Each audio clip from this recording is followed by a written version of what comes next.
कि बाबर आजम की जगह खेलने वाला प्लेयर कामरान गुलाम बाबर की जगह को बड़ी देर तक ऑक्यूपाई कर रहा है। मतलब बाबर आजम की वैसे तो आज बर्थडे है, उनको many many happy returns of the day. Babar Azam के बर्थडे के ऊपर इससे अच्छा गिफ्ट क्या होगा कि बाबर आजम को धक्के देके निकाला गया टीम से और कामरान गुलाम जो उनकी रिप्लेसमेंट आई है वो बहुत बढ़िया खेल रहा है। डे वन से मैं क्या कह रहा हूं कि इस सीरीज में सारे सीनियर्स को खिलाना चाहिए था। बाबर को ये सीरीज खिलाने देते, फिर इसको कंप्लीट रेस्ट देते। जितने रन कामरान गुलाम बना रहे हैं उतने रन मिर्चियां रमीज राजा के ऊपर डल रही हैं, तिल मिला रहे हैं वो कमेंट्री के अंदर। सिकंदर बख्श साहब, आपसे हम क्या बात करें, पाकिस्तान क्रिकेट बोर्ड की मैनेजमेंट कमेटी ने सारा इन्हिसार एतबार स्पिनर्स पर कर लिया है। फास्ट बॉलर का तो काम ही खत्म कर दिया उन्होंने। जिंदगी और भी आसान हो जाती, जिंदगी और भी आसान हो जाती, वक्त पर खिलाड़ियों की पहचान हो जाती। परफॉर्मर तो डाला कामरान बेटा, मैंने कल भी कहा है वो जो तमाचा तुम्हें इसने मारा था टेपिए ने, जिसकी साले की 2 टके। हाँ, और रन बनाओ और रन करके फिर बयान दो। बयान देने की जरूरत नहीं है, तुम्हारे बल्ला बल्ला बोलना चाहिए, ऐसा झापड़ दो रख। लड़के को बर्बाद पता किस चीज ने किया?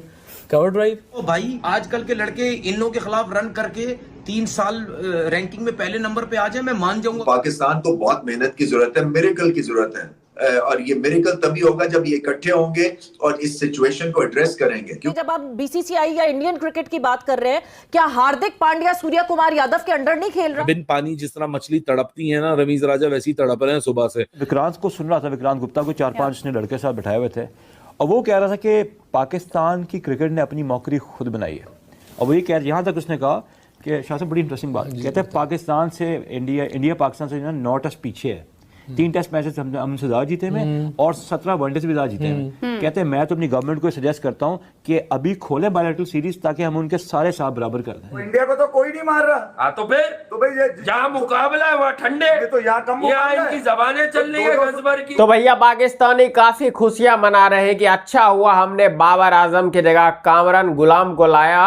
हालांकि कामरान गुलाम ने अच्छी परफॉर्मेंस करी है, बाबर की जगह आकर शतक बनाना यही अपने आप में बड़ी बात है कि जो 4 नंबर ऐसा नंबर बन चुका था पाकिस्तान के लिए कि 20 बॉल खेल के 2 रन, 25 बॉल खेल के 0 पे आउट होता है, वहाँ पे कोई बैट्समैन आके 100 रन शतक बनाता है तो वो अपने आप में बहुत बड़ी बात है। लेकिन जो इंग्लैंड आपको 850 बना के पेल गया पहले इनिंग में, उसके सामने अगर आप पहले दिन 4-5 विकेट गवा के 250-300 रन बना भी देते हैं तो क्या फायदा? कल के दिन लंच के बाद आधा इंग्लैंड बैटिंग करेगा और जितना आपने बनाया है वो आधे दिन में ही बना देगा और वो ऑल आउट भी नहीं होगा। और इस बार भी यही होने वाला है, आप लिख लो। बाकी आप देखिए इस वीडियो में पाकिस्तानी कैसे खुशियां मना रहे हैं। बाबर आजम की जगह पर कब्जा कर लिया है कामरान गुलाम ने।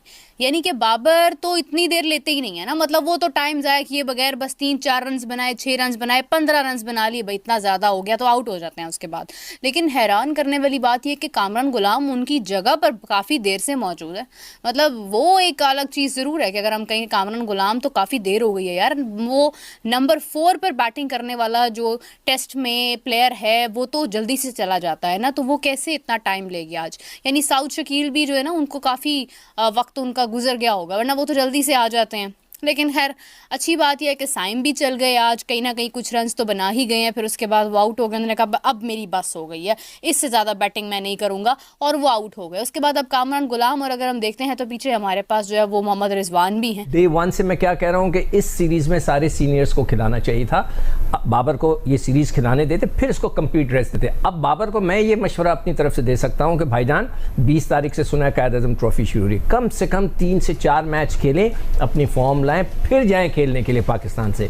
जल्दी ना करेंगे, नहीं मैं दोबारा पाकिस्तान टीम का स्वेटर पहन कर चला जाऊँ, नहीं, टेक योर टाइम। आप बहुत बड़े प्लेयर हो, बहुत अच्छे प्लेयर हो, यू टेक योर टाइम। और जहाँ तक 2 फास्ट बॉलर का, मेरे ख्याल से मिक्स एंड मैच करना चाहिए था। इतने जल्दी अगर वो दोनों, हम तो पहले ही कह रहे थे कि वो फिट नहीं है, प्रॉपर गेंद नहीं कर रहे, एक को ड्रॉप करते एक को लाते, फिर एक को ड्रॉप करते एक को लाते, ताकि आइडिया तो होता आपको। आपने दोनों सीनियर बॉलर्स को निकाल दिया। अब आमिर जमाल, और अगर ये स्पिनिंग ट्रैक बन गई, राशिद तो कह रहा है बिल्कुल सही फैसला है, लगता है राशिद पिच देखकर आए हो राशिद क्या तुम? इसने तो कह दिया कि सही फैसला है, इसका मतलब है उन्होंने पिच देखी हुई। अगर बाकी ब्रेक होना शुरू हो गया तो लीच आपको खा जाएगा। ठीक हो गया।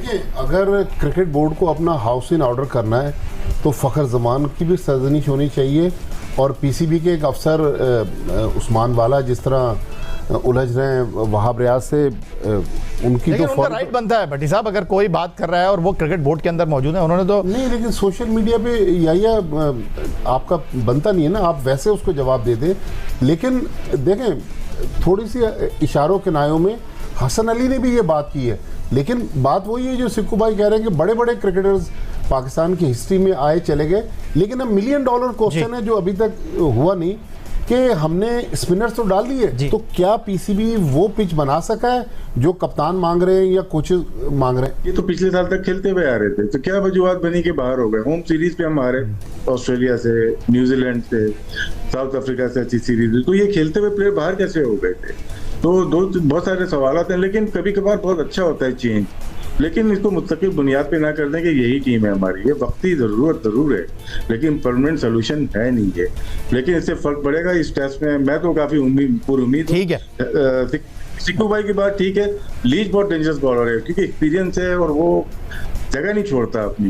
पाकिस्तान को सिर्फ सर्वाइव जो करना है, फास्ट बॉलर से करना है उनके, लेकिन लीच मेन वेपन। वक्त बहुत कम है, मुकाबला बहुत सख्त है। मैं एग्री करता हूँ उससे, राशिद से। वो हम दोनों एक दूसरे को एग्री करना शुरू हो गए कि ये इसको परमानेंट ना बनाए कि हम सारे वक्त स्पिनिंग अटैक रखेंगे। आपको क्रिकेट को रिवैम्प करना है for God sake. Pakistan cricket board को हाथ जोड़ के कह रहा हूँ, नई क्रिकेट को शुरू करें आप अगली PSL के बाद प्रॉपर तरीके से। ठीक हो गया, नहीं चलेगा। माजिद भट्टी साहब, फाइनल क्या कहेंगे आप? देखें, अगर पिच जिस तरह की ये बनवाना चाहते हैं वैसी पिच बन गई है तो मेरे ख्याल में फिर पाकिस्तान इंग्लैंड के लिए मुश्किल पैदा करेगा, और पाकिस्तान क्रिकेट को इस वक्त जीत की ज़रूरत है क्रिकेट को उठाने के लिए। तो मेरे ख्याल में अगर पाकिस्तान को यहाँ जीत मिल जाए तो पाकिस्तान क्रिकेट के लिए बहुत अच्छा। वो कहावत सुना है आपने कि बकरे की अम्मा कब तक खैर मनाएगी? वही बात है पाकिस्तानियों के पास। बहुत खुश हो रहे हैं, बहुत खुश हो रहे हैं। उसको पता नहीं है कि जब इंग्लैंड, पिछले बार भी यही हुआ था, 560 रन ऐसा कुछ 562 रन बना के इतने खुश हो रहे थे कि हमने इंग्लैंड के सामने एक पहाड़ सा रन खड़ा कर दिया है। इंग्लैंड की तो बैटिंग मतलब 200-250 पे हम ऑल आउट कर देंगे। लेकिन क्या हुआ था, 850 रन ठोक दिया पहले इनिंग में। उसके बाद इंग्लैंड को बैटिंग करने की ज़रूरत ही नहीं पड़ी और ये पाकिस्तानी आके पिल गया। और अभी कामरान अकमल ने, हालांकि कामरान अकमल की इंडिविजुअल तारीफ बनती है क्योंकि बाबर आजम के जगह आके उसने शतक बना दिया, बाकी उसका कोई भी बैट्समैन नहीं चला। लगभग उसी तरह का परफॉर्मेंस रहा जैसा पिछले मैच में उसका परफॉर्मेंस रहा था। मैंने तो ये भी सुना है कि उसके डोमेस्टिक क्रिकेट में इस कामरान गुलाम को किसी ने थप्पड़ भी मारा था, खिलाड़ी ने, बड़े खिलाड़ी ने। तो ये उसी का बदला यहाँ पे निकाल रहा है। और जिस तरीके से ये परफॉर्मेंस कर दिया, मुझे नहीं लगता कि अगर इसी तरीके से आगे परफॉर्मेंस करने लगा तो भाई साहब ये बाबर की करियर खा लेगा, उसको दोबारा टीम में एंटर भी नहीं करने देगा। बाकी आप इस पर क्या बोलना चाहते हैं नीचे कमेंट जरूर कीजिएगा। चलिए मिलते हैं आपसे अगली वीडियो में। जय श्री राम।